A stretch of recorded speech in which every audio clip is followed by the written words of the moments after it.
Олон улсын зах зээлд үйл ажиллагаа явуулж байгаа банкуудын өөрийн хөрөнгийн өгөөж гэж байдаг. Өгөөж нь 10-аас 15% байхыг зөвшөөрдөг юм аа. Хэрвээ 10%-аас доош орвол банкнууд эрсдэлд ордог бол 15%-аас дээш гарвал нийгмийг шулж идэж байгаа гэсэн ойлголт байдаг байна. Гэтэл манай арилжааны банкудад өөрийн хөрөнгийн өгөөж нь 25-аас 30% байгааг судалгаагаар тогтоожээ. 15%-аас дээшээ бол энэ банкнууд бол ерөөсөө нийгмийг шулж байгаа, идэж байгаа гэсэн ийм дүгнэлт гаргадаг. За манай арилжааны банкнуудын хувьд бол тодорхой банкнууд дээр судалгаа хийхэд энэ өөрийн хөрөнгийн өгөөж нь 25-аас 30% байгаа. За жилийн ашиг орлого нь бол за нэг 80-аас 100 тэрбум төгрөг хүрсэн. Ийм байх жишээний. Гэтэл бол банкнууд үйл ажиллагааныхаа бас онцлогийг тайлбарлаж бас зовлон бэрхшээл бас ярьдаг. Гэвч яг бодит байдал дээр энэ дээр бол банкнуудын хувьд эрүүл өрсөлдөөн байна уугүй юу гэдгийг бас нэлээд бас нухацтай харах ёстой. Банкны энэ зээлийн шимтгэл бол за энэ зээлээс хамаарат, зээлийнхаа хэмжээнээс хамаарат, онцлогоос нь хамаарат за нэг дунджаар 1 орчим хувь байгаа. Тэгэхээр энийг нь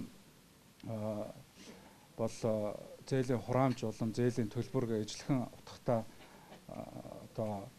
зээлийн шимтгэл хураамж гэж ижилхэн утгатай төлбөрийг давхардуулж авсан нэгдүгээр.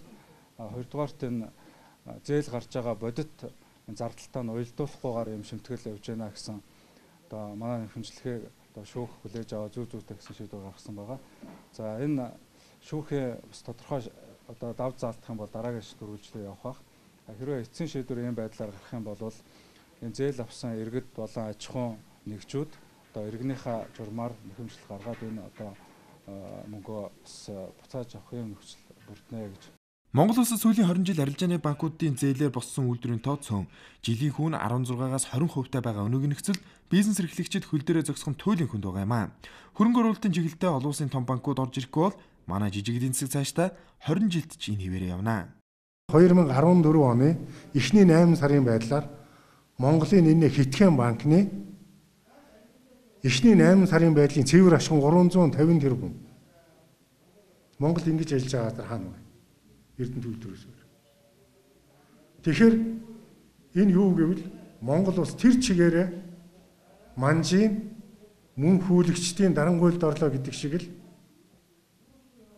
1910 онд тийм л байсан Монгол. Яг тэр шиг бүх юмаа барьцаанд тавьчихсан хэдэн банкирын хөлдөө хэвтэж байна. Тэгэд энийг яагаад бид нар бие биенээсээ нууж хаагаад өччих гээд байгаа юм.